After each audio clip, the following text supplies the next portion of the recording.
ఈ ప్రపంచం మిమ్మల్ని తొక్కేయాలి అని చూస్తుందా? మీ చుట్టూ ఉన్న వాళ్ళందరూ మిమ్మల్ని ఒక ఫెయిల్యూర్ లా చూస్తున్నారా? అయితే వాళ్ళకి థ్యాంక్స్ చెప్పండి. అవునండి, నిజమే. సింహం ఒక అడుగు వెనక్కి వేసింది అని అంటే దాని అర్థం భయపడి కాదు, పంజా విసరడానికని వాళ్ళకి ఇంకా తెలియదు. మీరు ఓడిపోతే ఈ లోకం జాలి చూపించదు, ఎగతాళి చేస్తుంది. మీరు ఏడిస్తే ఓదార్చదు, బలహీనుడు అని ముద్ర వేస్తుంది. మరి మీరు తొందరపడి తీసుకునే ఒక తప్పు నిర్ణయం వల్ల మీ శత్రువులకి గెలుపుని గిఫ్ట్ గా ఇస్తారా మీరే?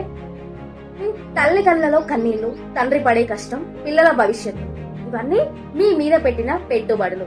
మరి ఈ పెట్టుబడులని వృధా చేసే హక్కు మీకెవరిచ్చారు? అంటే మీ జీవితం మీ ఒక్కరిది కాదు. సమస్యలు మన దారిలో వచ్చే రాళ్ళు మాత్రమే.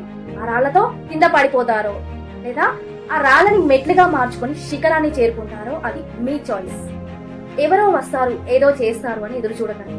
ఒకసారి మీ అద్దంలో కనిపిస్తున్న వ్యక్తిని చూడండి. ఆ వ్యక్తికి మీరంటే బాగా నమ్మకం. ఆ నమ్మకాన్ని మాత్రం వదులుకోకండి. పరిస్థితులు మిమ్మల్ని వంచాలని చూస్తే హిమాలయంలా నిలబడండి. పరిస్థితులు మారవు, మీరే మారాలి, గెలిచి తీరాలి. అది కూడా ఎవరైతే మిమ్మల్ని తక్కువ అంచనా వేశారో వాళ్ళ ముందే జరగాలి. Thank you. ఈ వీడియోని ఒక ఫ్రెండ్ కి ఫార్వర్డ్ చేయండి. ఎవరికైతే ఒక పుష్ అవసరమో వాళ్ళకి. గెలుద్దాం, కలిసి నిలబడదాం. శ్రేష్టం, నేనున్నా మీకోసం.